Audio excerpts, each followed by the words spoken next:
Good evening বন্ধুরা। আজ বানাবো নারকেলের বিস্কিট। সেটা খুব সহজেই হয়ে যায়।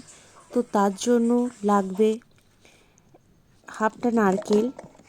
সেটা আমি টুকরো টুকরো করে কেটে নিয়েছি। এবার এটা মিক্সিতে বেটে নেব। তবে এটা মনে রাখবেন, আমি কিন্তু নারকেলে এক ফোঁটা জল ব্যবহার করব না। এবার এতে আমি 2 কাপ ময়দা এবং 1 কাপ সুজি দেব। তারপর একটু মিশিয়ে আন্দাজ মতন নুন দেব। তারপর চিনি দেব। চিনিটা আপনারা আপনাদের মতন দিতে পারেন। কেউ মিষ্টি বেশি খেলে বেশি দেবেন, কেউ কম খেলে কম দেবেন। তো এটা আমার ভালো করে মাখা হয়ে গেছে। এবার আমি একটা একটা করে ডো করে, দেখতেই পাচ্ছেন কেমন হাতের তালু দিয়ে চেপে নিয়েছি। তো এবার এক একটা শেপের আকারে আমি এটা কেটে নেব। আপনারা আপনাদের কাছে যা থাকবে সেটা দিয়েই কাটতে পারেন। আমার কাছে এগুলো ছিল, তাই আমি এগুলো দিয়ে এক একটা শেপে কেটে নিয়েছি। তো এগুলো দিয়ে কাটলে খুব সুন্দরই দেখতে লাগে।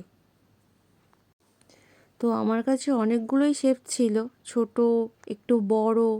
তো এইরকম করে আমি অনেকগুলো একসাথে কাটা হয়ে গেছে। এবার কড়াই গরম করে কড়াই একটু করে তেল দেবো। আমি কিন্তু বেশি তেলে ছাঁকবো না এটা।